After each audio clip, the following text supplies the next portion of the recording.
Hello again, and thank you for joining Jeff and Jenny's Classic Restorations. Well, as you can see, we're back to my old friend here, the Jaguar XF. My father-in-law's gone away for a 3-month holiday, and I've always had trouble trying to fit in work, and he needs a car all the time. So I've got quite a few issues on this to do. One thing is, I don't know if you remember, the last video I did was change the front brake pads because we had a brake warning light on. Changed that, the light went off.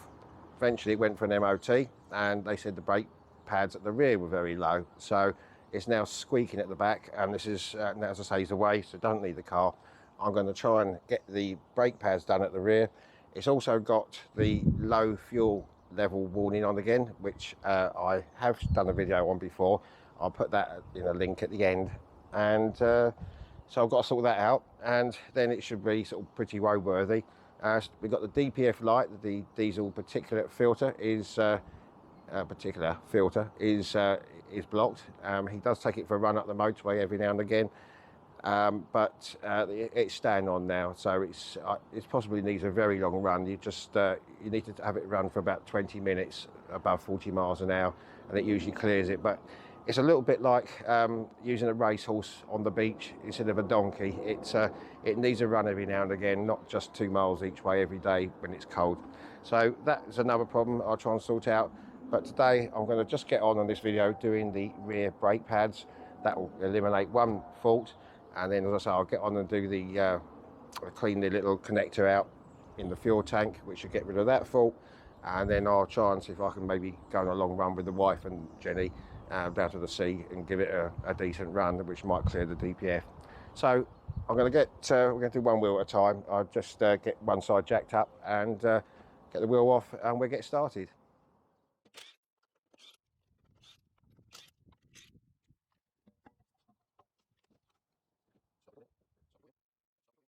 Right, well, it's obviously jacked up now. I've got the axle stand underneath, and also I've chocked the wheels.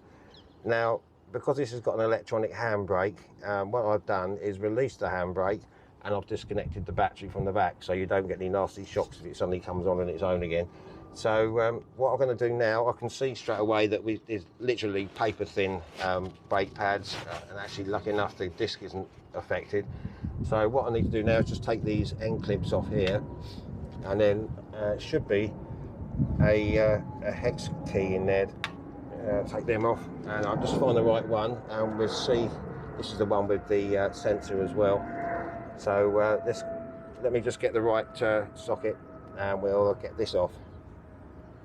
Oh, actually, before we do that, let's get this awkward thing off here. The spring thing here. There we are.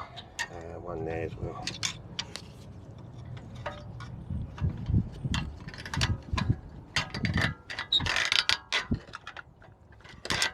There we are. Right, let me get the right Allen key head, and we'll try and get these off. These are H7, so at least they're not on too tight.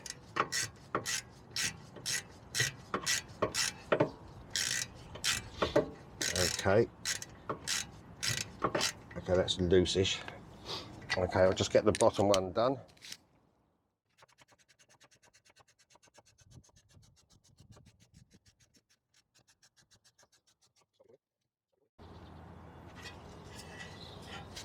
Okay, there we go.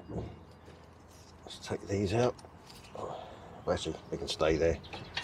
Let's move this out of the way a little bit. I don't want it to dangle. And there we go, some wafer thin. Oh, that's all right, that side. Look at that one. Look at that, very, very thin. And as you can see, it's worn through to the sensor. So no wonder that is going mad. Right, okay, let's get the new pads and the sensor and move on from there. Well, as you can see, the piston is way out, so that's obviously got to go in. I'd felt this was in there. I haven't done these brakes before, but someone's left a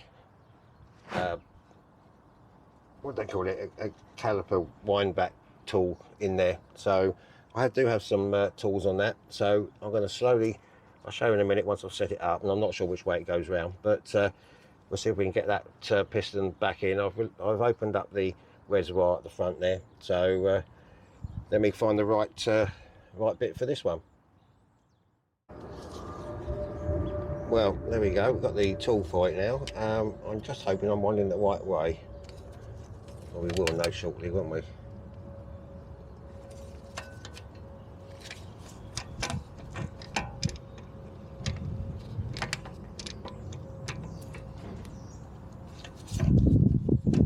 Well, it seems to be tightening, so I think we are going the right way. Okay, let me get this piston pushed in and I'll come back to you. Well, I think that's enough now to get the caliper over the top. I've just undone these cable ties here. This is for the sensor. Oh God, I don't want a red light, do we?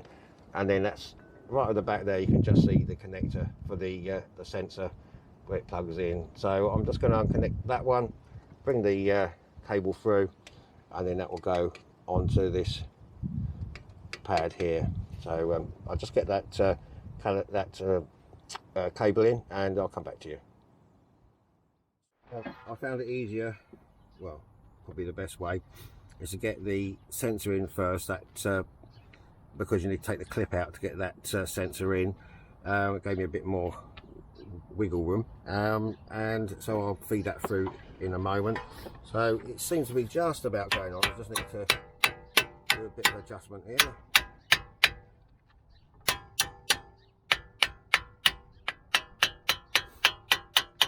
Okay, that's those on. All right, let's try and get this this thing through here.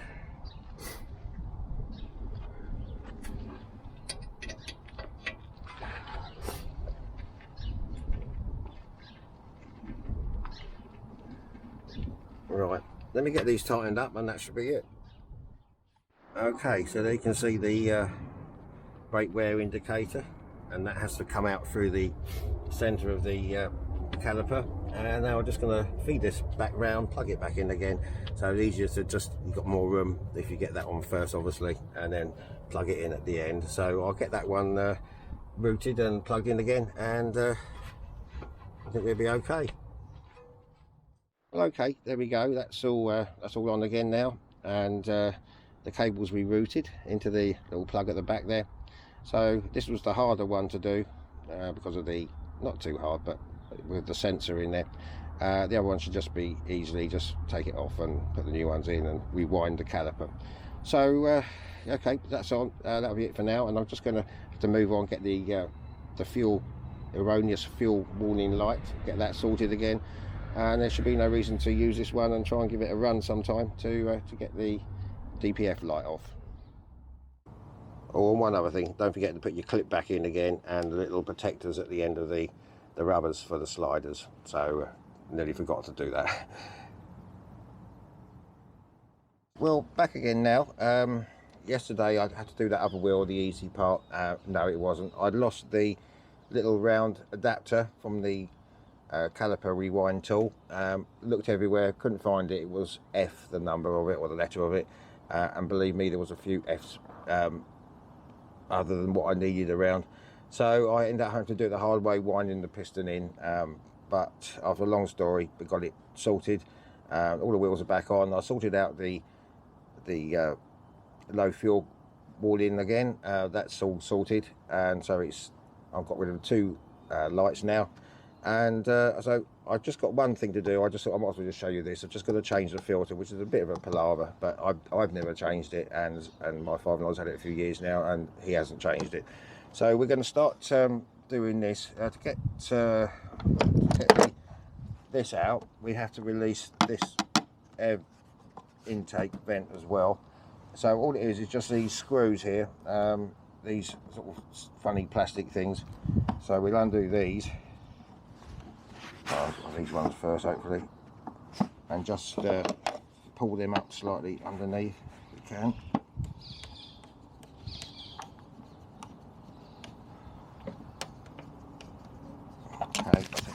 come out is these funny little clip things.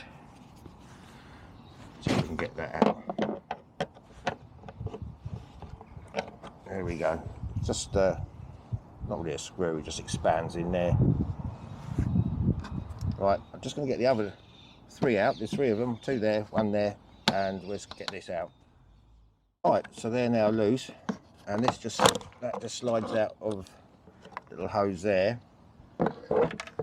and to give us a little bit more room, what I'm going to do is I'll just show you over here. There's a 10mm bolt down there, which makes the whole compartment looser to get it in. It's quite a tight fit if you don't do all this. So I'm going to get that bolt out, and then there's a couple of clips here I'll do that in a minute, to lift that up, and that gives us a little bit more room. So I'm just going to take that bolt out. I think it's a 10mm, and I'll come back to you.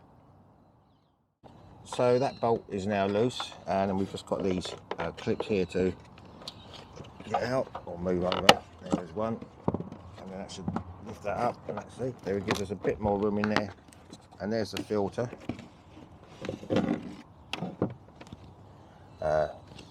Yeah, could do with changing, I should think. How dirty is it in there? Oh, it's not too bad. Okay, and then slip this one in.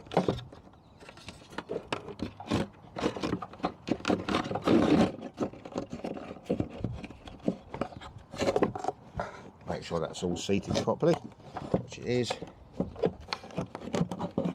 I think it is.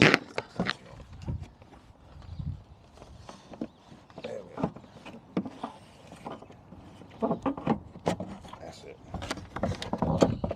And put these in. Bear with me.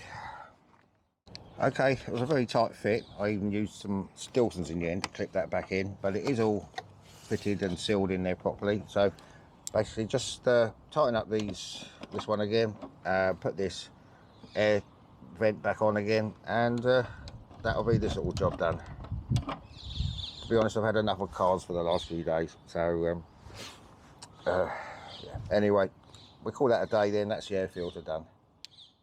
Well, finally back with Jenny again. That's been 2 quite hard days. My back's killing me. So at least it's the brakes are done, the fuel warning light's off, and we've done the air filter. As I say, I think it needs a long run because the DPF filter is blocked. So, but it's driving fine, you know. But what do you think about that? Do you think, you know, just send me a comments on the postcard if you think that needed changing? I think so. Anyway, right, still mucking around with the mobilette, still got leaking troubles. I've taken the tank off, so I'm going to get on with that, well, when I get a chance again. But anyway, I hope you enjoyed this little foray into the Jaguar XF again. So please subscribe if you do like the videos, and please hit the like button. So on behalf of Jenny Girl and myself, we wish you a very good day. Take care. Bye-bye.